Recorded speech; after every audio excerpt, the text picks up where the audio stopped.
tá? Olá, sejam todas muito bem-vindas. Hoje é o nosso terceiro encontro do Leitura Compartilhada, né, do livro Nunca é Tarde Demais, da Julia Cameron com Emma Lively. Nesse encontro de hoje, nós vamos adentrar no capítulo 2, né? Vamos aqui falar sobre as nossas experiências com relação a esse capítulo, que tem por título, na semana 2, Recuperando a Liberdade, né? Mas antes da gente começar, eu vou pedir para a Lúcia, uma convidada muito especial, né? Dar um oi e se apresentar para a gente. Como é que ela está vivendo aí essa experiência? Eu já sei que ela tem o livro, o que que despertou estar aqui. Enfim, vamos conhecer a Lúcia. Eu não estou conseguindo ver todos, só você. É isso mesmo? Você está no celular? Oi? Você está acessando do celular. Do celular. Isso. Se você passar para a esquerda, vai aparecer os rostos. Ah, agora sim. Agora sim. Brígida, seja bem-vinda. Boa noite. Estava sentindo Boa sua falta. noite, boa noite, cheguei. Vamos lá, a Lúcia está se apresentando aqui para a gente. Nem comecei, estou ficando nervosa aqui, Marcinha. Eu me chamo Lúcia Lara, vou usar só os dois nomes, tá? É, Estou meio aposentada há uns 6, 7 anos, não totalmente, tá? E conheci a Márcia no final de semana, numa experiência maravilhosa no santuário de Aparecida, e ela me convidou para a gente participar juntas. Comecei a ler o livro lá com ela, adorei as primeiras partes do livro. Estava buscando uma experiência mesmo literária. Que mais? Se quiser fazer pergunta, pode fazer, tá?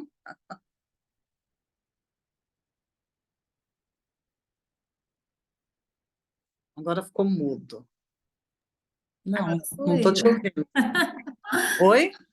Então, eu gostaria que você falasse o que que despertou você, né? Obviamente, a Márcia deve ter contado que ela está participando do Leitura Compartilhada, e aí, de repente, Sim, você ficou curiosa, mas o que que é isso também. o que que despertou você lá no fundo de querer participar conosco? Eu já estava buscando uma leitura é, que eu pudesse trocar experiências. Eu já estava buscando essa leitura, tá? Sim. Eu venho de uns 6, 7 anos me cuidando emocionalmente falando. E agora estou me dando esse tempo para ler, para descobrir outras formas de buscar conhecimento, trocas de experiências e tudo mais.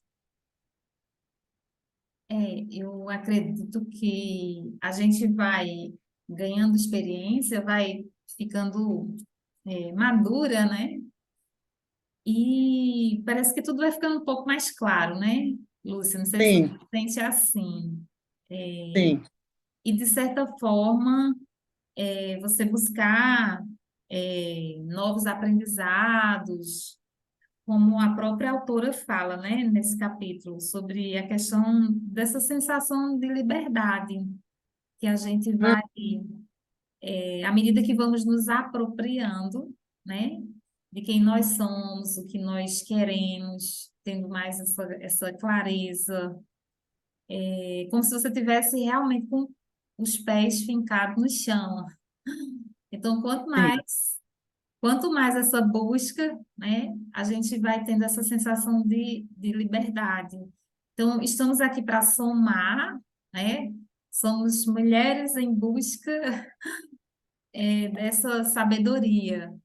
Então, é muito bom recebê-la aqui, Obrigada, viu? e acolhida, né? Muito obrigada. Brígida, hoje a Márcia está fazendo um voto de silêncio, nós não vamos poder ouvir a voz da Márcia hoje, só no chat. Como é que foi a semana? Os últimos dias, Brígida? Os últimos dias foram. Lúcia, seja bem-vinda, viu, Lúcia? Você vai amar participar desse clube, viu? Os dias foram desafiadores, mas foram tranquilos, né? Eu consegui fazer muitas atividades, né? Que eu precisava dar conta, eu precisava cuidar dos meus velhinhos, né? Que são os meus pais, dar assistência, distribuir entre o meu pequeno, né? De 11 anos, os afazeres domésticos e os afazeres profissionais artísticos também. Então, eu consegui me distribuir melhor no tempo e dar conta de muita coisa, porque quando eu consigo dar conta do que eu estou me propondo a fazer, eu fico mais tranquila, assim, eu consigo estar em harmonia comigo mesma, né? E Uhum. eu me acho, assim, no processo, nas coisas, me organizo melhor. Então, quando eu vejo a coisa fluindo, tendo resultado, eu acho o meu eixo, né? Aí eu sei que eu posso avançar com tranquilidade.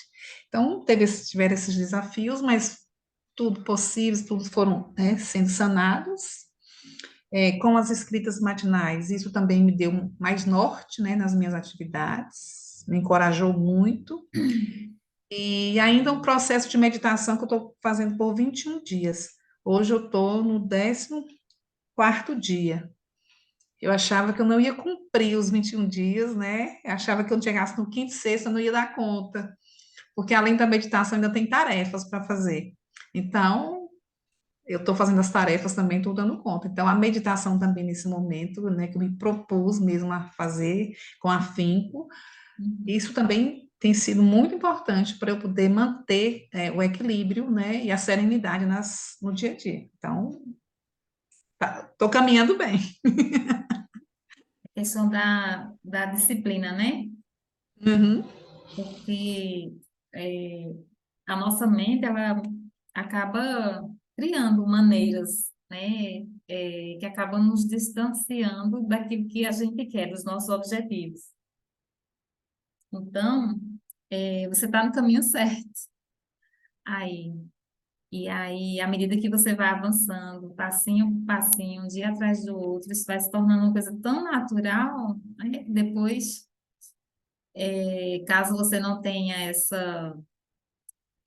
tenha acabado esse tempo de 21 dias, você vai sentir falta e vai sentir saudade desse período, né? Bom, é,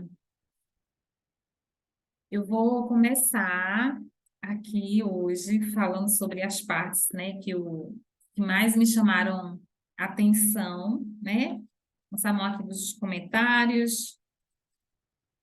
Essa, vou falar especialmente sobre a parte da autobiografia.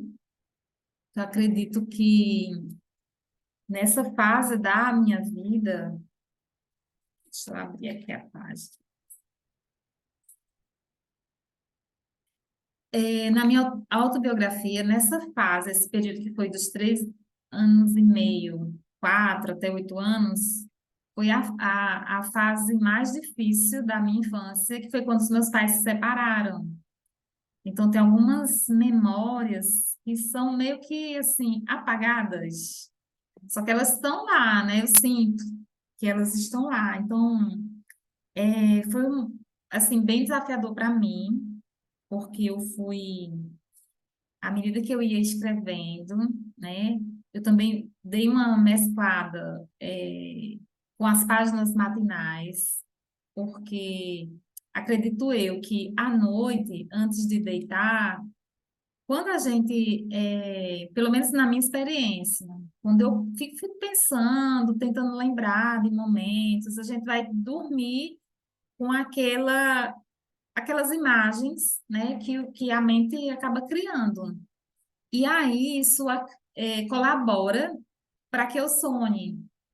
Então, eu sonhei umas coisas assim meio estranhas, sabe? Assim, que misturava um pouco de infância. Então, umas coisas vieram para a superfície, e aí logo no outro dia eu já me sentia com aquele estímulo de colocar nas páginas matinais. Então, meio que eu pude viver a experiência que a própria autora fala, né, que você pode dar umas mescladas, né, de páginas matinais com o programa artístico, com a própria autobiografia, enfim, então eu consegui sentir isso assim, vivendo a experiência mesmo. Então,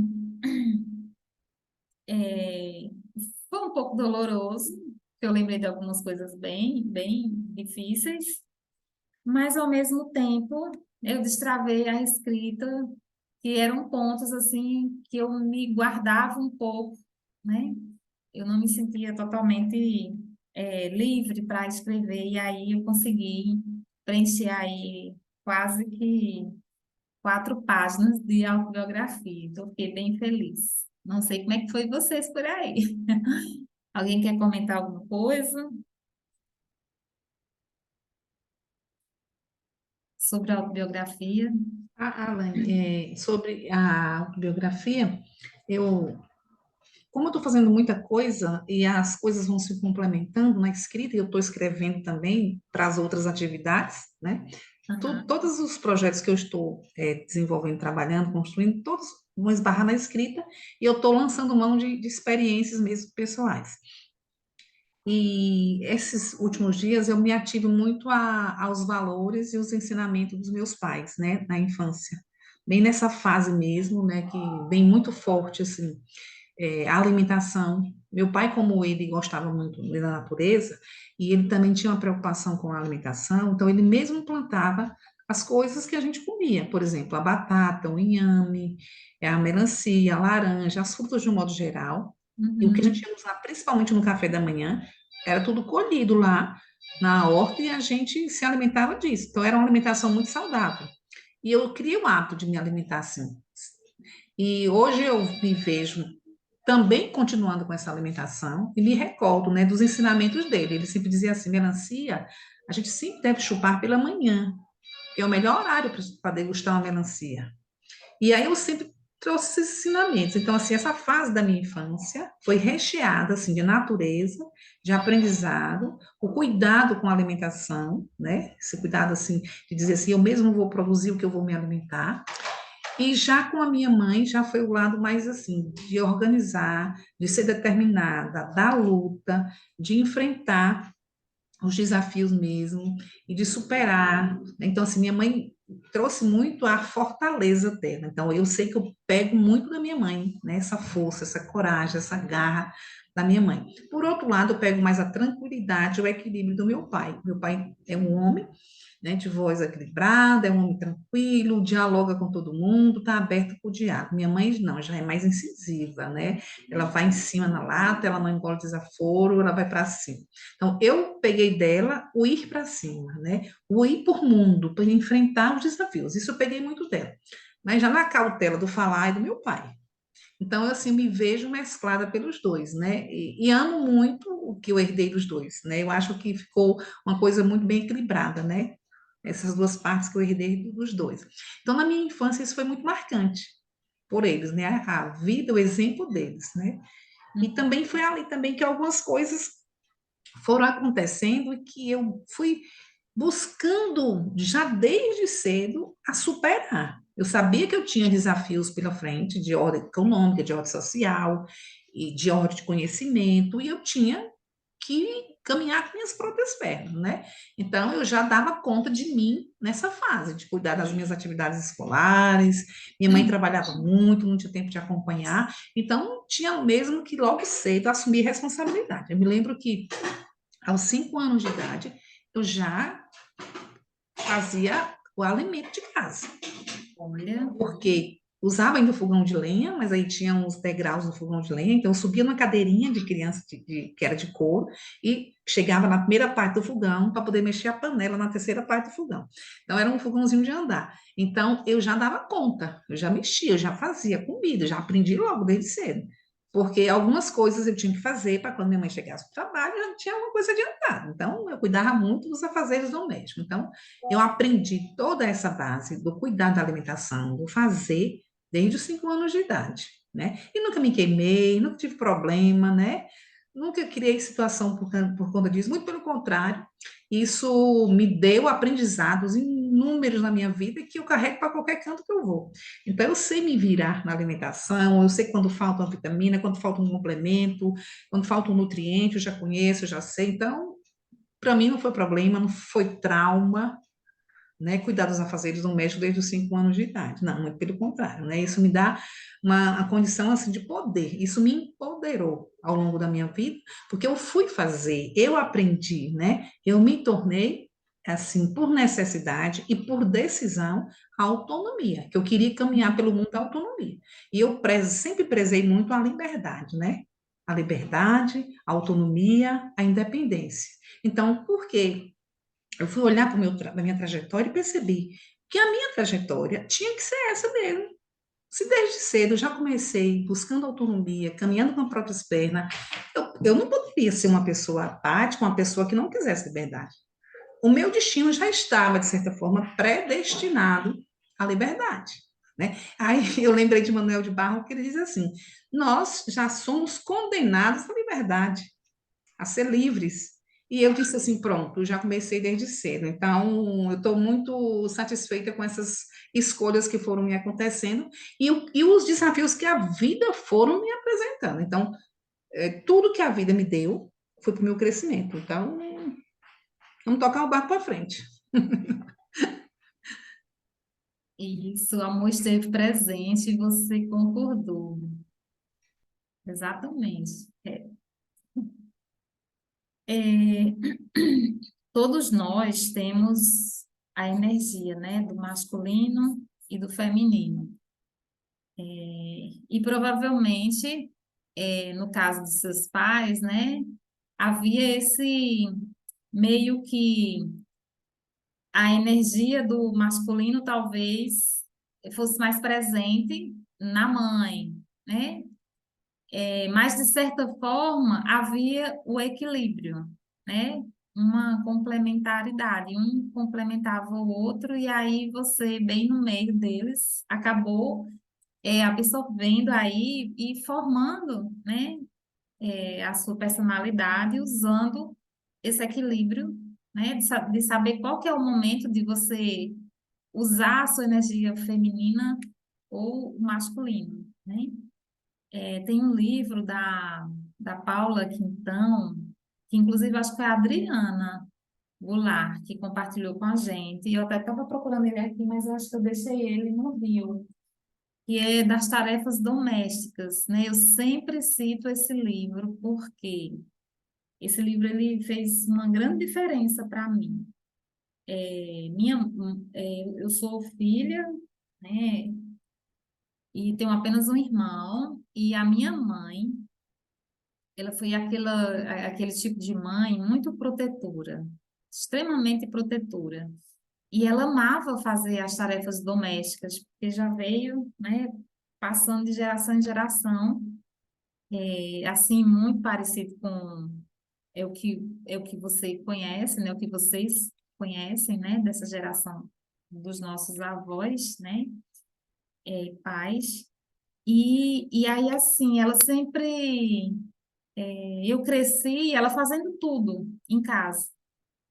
Não é que ela não me ensinasse a fazer, mas ela me poupava.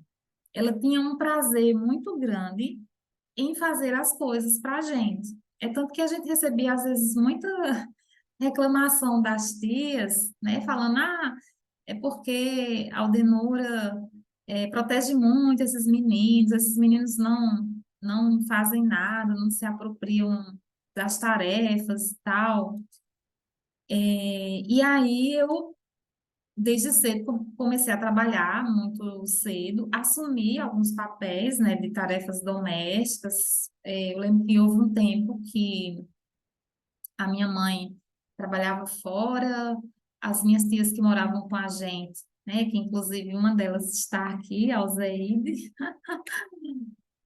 elas saíam, né? Eu acho que eu deveria ter, sei lá, era bem pré-adolescente, né? Eu não me recordo a idade. E eu tomava conta da casa, eu fazia, preparava os alimentos, e todo mundo chegava e todo mundo se alimentava, assim. Só que quando eu assumi a responsabilidade, no momento que eu ingressei na vida profissional, trabalhando, a minha mãe ela absorveu tudo que era de tarefa. E eu senti assim, eu não gostava de cozinha, de arrumar casa. Eu me sentia realmente assim meio distante, né, disso. E aí, agora na pandemia, já depois de muito tempo, né, lendo o livro da Paula, foi que eu vim compreender, né, o quão é importante, ué, aqui acho que vai cair daqui a 10 minutos a gravação. Tá aparecendo mensagem para vocês aí também? Ou só para mim? Ué, não entendi. Acho que nós estamos na versão. Deixa eu só. Tá aparecendo para mim também, Lani. É engraçado, né? Eu estou na sala do Cada Vez Melhor, na versão. Bom, mas que aí a gente volta no mesmo link, ok? Vamos combinar isso. É porque não é a versão free, que só tem 40 minutos, né? Não entendi, mas tudo bem. Vamos continuar. Então, lendo o livro da Paula, foi que eu entendi a importância, né, das tarefas domésticas. Como é que o nosso cérebro, muitas vezes, ele consegue encontrar soluções, por exemplo, quando a gente está varrendo a casa, quando a gente está lavando a louça, quando a gente está forrando as camas, ou seja, coisas simples do nosso dia a dia, as tarefas que são atribuídas a nós mulheres, né? O quão isso nos libera muitas vezes de sobrecargas e sobrecargas. E assim, para não dar muito spoiler do livro, né? Só lendo o livro da Paula é que vocês vão. Ele é um livro, não é muito espesso, né? É um livro curto, super agradável de ler. E assim, me trouxe uma visão bem diferente daquilo que eu estava tão acomodada, né?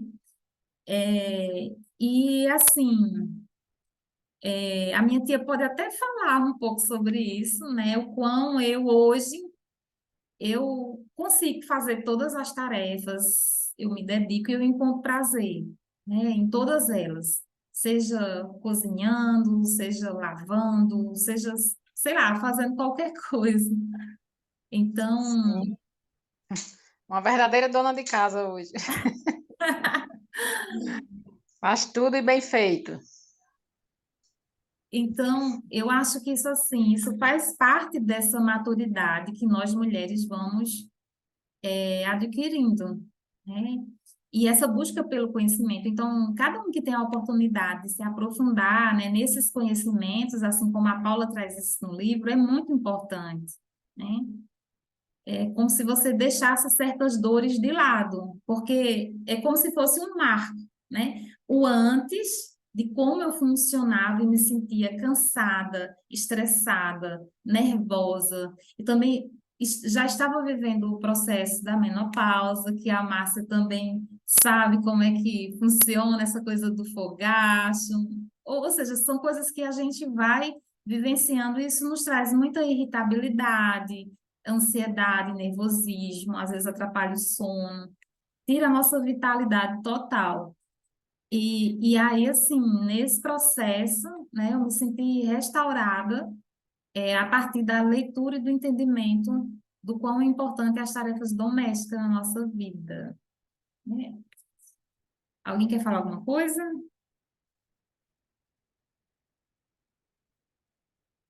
Vamos avançar, então. É, Algo que na página 55, eu vou ler um pouco aqui para vocês. Tem um trechinho que fala assim: um aluno me contou que gastava com frequência sua considerável criatividade escrevendo sobre as piores situações que podia imaginar e sobre como seria minha vida nesse futuro sombrio. Perceber essa tendência foi seu primeiro passo para evitar o comportamento. Com um esforço consciente para direcionar sua criatividade a propósitos mais úteis, ele se viu bem menos ansioso. Eu ficava me torturando, depois me torturava mais um pouco por perder meu tempo fazendo isso. Contou. E aí, mais embaixo, ele fala, né, que era um ciclo bem maluco, mas o que interrompeu isso foi uma mudança de atitude. Percebi que, mesmo que fosse fazendo coisas minúsculas, como limpar a cozinha, eu podia ser útil. Aos poucos, fui descobrindo o que queria fazer, como queria passar meu tempo, em vez de ficar me atormentando por não saber. Esse trecho me chamou a atenção. E mais embaixo, é nesse momento, quando temos mais tempo, que devemos exibir menos de nós mesmos. O mais importante é dar um passo de cada vez e confiar que estamos sendo guiados para um bom caminho. Mais embaixo, aí fala assim: recém-aposentados, muitas vezes, sofrem uma série de estresses relacionados ao tempo. A noção de que seu tempo é curto, o tempo de vida, né? Ou de que os dias estão vazios demais. Nenhuma das duas é necessariamente verdadeira. É fundamental parar de colocar pressão sobre nós mesmos para não desperdiçar nenhum momento, ou para fazer com que cada instante seja perfeito. Muitos aposentados pensam que estão entrando em seu último capítulo, quando nessa época pode haver muitos e muitos capítulos. Temos 3 minutos até cair aqui a gravação. Já na página 57, fala assim: as páginas matinais vão ajudar a organizar seu dia, suas semanas e seus meses. É um ponto também importante, porque as páginas matinais muitas vezes funcionam como um planejamento. Ou seja, você às vezes está atordoada com tanta coisa para fazer. Olha, semana passada eu tinha fazia um tempo que minha vida não tinha virado uma muvuca. Minha agenda, geralmente, do final do ano para cá, ela está bem mais vazia, porque realmente eu quero viver esse momento que eu estou vivendo, que é dedicada à casa, ao marido, sei lá, às plantas. É uma escolha, né? E aí a gente vai, de certa forma, se acostumando com esse tempo prazeroso que você consegue encontrar. Que para mim, isso antes, quando eu estava com uma agenda bem entulhada, era assustador demais eu pensar na possibilidade de ter dias mais leves. Era como se eu olhasse para a minha agenda e eu visse ela vazia, eu me sentia inútil. Era como se eu não estivesse produzindo, era como se eu não pudesse parar, né? Então, já isso hoje se acomodou de uma forma que a semana passada eu tinha um casamento para ir no domingo, eu tinha o crisma do meu marido na terça, eu tinha que organizar o aniversário da minha mãe na sexta, e eu tinha que organizar um almoço no domingo para receber minha família. Uma coisa atrás da outra, e assim, eu pensei, meu Deus do céu. E ainda por cima, na terça-feira, no dia da crisma do meu marido, eu sofri um pequeno acidente doméstico em casa. Tive que ir para o hospital para fazer uma sutura no meu tornozelo e levei 2 pontos. E assim, sabe quantas reflexões me vieram à mente por conta dessa semana? É, e de saber que tem coisas que são inevitáveis. Às vezes você está na sua casa, com toda a segurança, com toda a proteção, e aí você se acidenta, né? E que nós não estamos isentos, né, de sermos forçados a viver experiências assim, quando tudo tá, o mar está bem calmo, ou ele está muito agitado. Enfim, mas nós vamos continuar. Vai ter a parte 2 porque a gente vai se conectar novamente, tá bom? No mesmo link.